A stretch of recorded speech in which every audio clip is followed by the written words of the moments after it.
Well, the Trump administration just signed a significant tax cut for a lot of the middle class, but now there are calls to claw a lot of it back.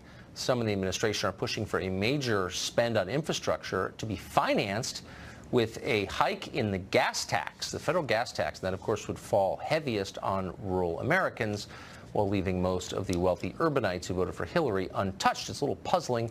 Peter Morici is an economist and University of Maryland business professor, and he joins us tonight. Peter, great to see you. Nice to see you. So I know the gas tax is something that academics love because it seems, it's tidy, it's a user fee, it seems fair. But you sort of wonder if it is fair, because really the people who pay it are not the ones who benefited from our current economic structure. They're the people who have benefited least or who've suffered under it, who live in rural America. Well, it's people that use the roads. The alternative is tolls. I mean, the federal government's only willing to put about $200 billion into this $1.5 trillion infrastructure program. So the question is, where is the rest of the money going to come from? What the states have been doing is basically selling roads to the private sector, who put on whopping tolls.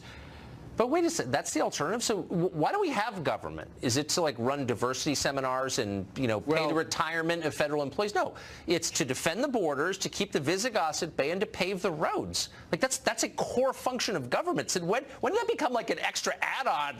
Do you know what I mean? Hold on. We're on the same page. A cocktail on an airplane flight. We're on the same page. I mean, I would love to carve all the deadbeats out of the entitlements program and pay for it that way.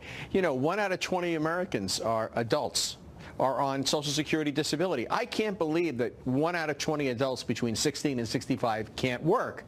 But the Obama administration's strategy for keeping unemployment down was to basically give everybody a disability pension. Wait, but can we just, but I'm saying that's where we get the money from. I'm just saying, can we start at the beginning, which is that paving the roads is not just a core function, is maybe the core function, going back to Rome, of a government. And now they're telling us, well, we're either going to sell it to some private equity group that's going to, shaft you, or we're going to, make rural America pay more. It's just, where do we get to these choices? Well, it's as old as the country. Back in the early days of the Republic, the towns and villages couldn't put roads up, so they would have small syndicates of farmers and artisans who'd pay for the roads because they wanted to get their products to the market, and then they'd charge tolls. So we had the turnpike period. By the way, they all went bust, and a lot of the turnpikes that we have now are going bust, including 2 that Mr. Pence established. Well, so, I mean, but if you work backwards from first principles, here's what you get to.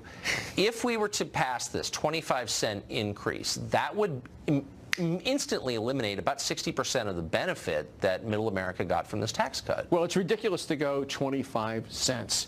The gas tax right now is 18.4. Since it was last raised in 1993, we've had about 67% inflation, about 2/3. So if you raised it by 12 cents, you'd be keeping up with inflation. That would be much more reasonable. But, a lot of the gas tax is wasted. Let's forget about all the deadbeats on welfare. For example, they take some of that money for mass transit in New York or in Washington.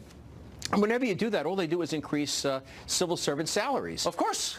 They use it for bike paths, beautification, things of that nature. No, but so if this were... And then there's Davis-Bacon. No, I couldn't agree. I'm with you on all of that stuff. But for some reason, the Chamber of Commerce is pushing this gas tax stuff. And you sort of wonder, so who uses the roads? So one of the biggest users of the roads is one of the biggest companies in the world, whose owner is the richest man in human history, Jeff Bezos of Amazon. You know what they paid in federal tax last year? Let me just do the math in my head. Oh, nothing. Nothing. According to a report for the Institute on Taxation and Economic Policy, Amazon paid nothing.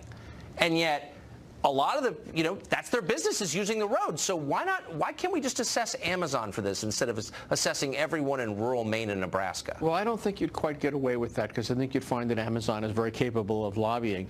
Yes, you would. Yeah, I think that's right. My feeling is there's a lot of inequities in the tax structure. For example, the carried interest. We all heard about how Mr. Trump was going to get rid of the carried interest. He said so when he was running for president. But unfortunately, Cohn, Mnuchin, and Trump benefit a great deal from it. So somehow or other it got left out of tax reform. And those guys continue to pay very low rates on their income. There are a lot of inequities in the system. We could certainly pay for the roads by cleaning up entitlements, by getting some of the still privileged loopholes out of the tax system. But unfortunately, that ain't on.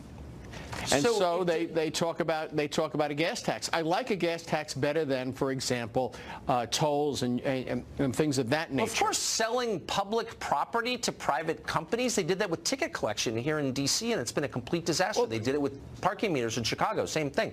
But again, that shouldn't be our choice. But just really quick, 3 steps back. If this goes through, the Chamber of Commerce gets its way, and rural America has to pay the bills for Amazon, no federal taxes last year.